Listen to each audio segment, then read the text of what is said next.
And the changes are only measured in little parts per billion, but they have a big impact on the quality of the air that we breathe. Local 12 meteorologist Scott Dimick explains how the weather will impact the chance for us making the grade and if those dreaded E-checks might return. On October 1st, U.S. EPA lowered the ozone national ambient air quality standard from 75 parts per million down to 70 parts per billion. The Southwest Ohio Air Quality Agency says higher U.S. EPA standards implemented just days ago will make it harder for Cincinnati to pass the test, but it will also reduce air pollution health effects. This standard has to protect, regular healthy adults and also children and the elderly who can be impacted more by, breathing problems. In order to comply with the new ozone standard, there are certain things that you and I can do to make it happen, such as take fewer trips or not idle your car. There are other things that we can't control that affect ozone concentration, like the weather.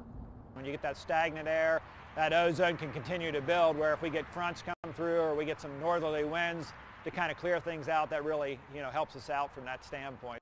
Excessive heat kept ozone concentrations high in 2012, but cooler, drier air the last 3 summers have pushed concentrations closer to the new standard.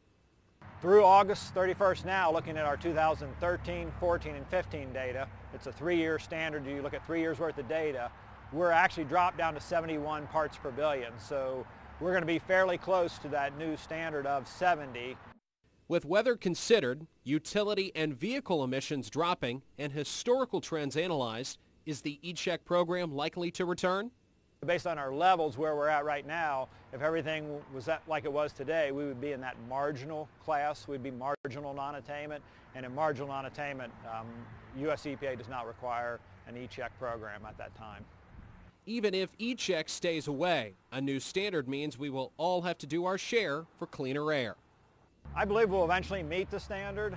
It's just going to take some time to do it. I'm meteorologist Scott Dimick, Local 12 News.